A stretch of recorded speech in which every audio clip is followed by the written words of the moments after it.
Wow, wow, wow. Bupati kecewa. Nah, bupati mana ini ya? Ya, ini adalah Bupati Aceh Jaya.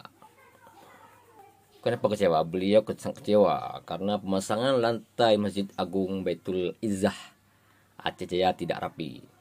Masya Allah. Bupati Aceh Jaya T. Irfan TB melakukan inspeksi mendadak pengerjaan lanjutan pembangunan Masjid Agung Baitul Izzah di kabupaten setempat hari Kamis tanggal 14 April kemarin. Dalam sidak tersebut turut didampingi oleh Dinas PUPR Aceh Jaya dan Dinas Syariat Islam setempat.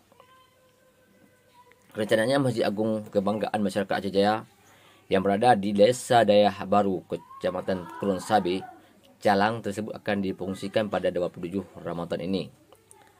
Saat dilakukan pengecekan ada ditemukan pekerjaan yang tidak sesuai yang sangat mengecewakan beliau seperti pemasangan marmer lantai, sehingga langsung kami suruh bongkar kembali menurut T. Irfan TB. Ia juga mengatakan bahwa pihaknya sudah menyampaikan hal tersebut kepada konsultan pengawas supaya melakukan pembongkaran lantai masjid yang tidak rapi saat dibangun itu. Harapan kami kepada pihak PUPR supaya melakukan pemantauan secara berkelanjutan dan mengawal pekerjaan ini, baik itu konsultan pengawas maupun bangunan yang sedang dibangun, karena kami lihat jarang diawasi, ungkap Irfan TB.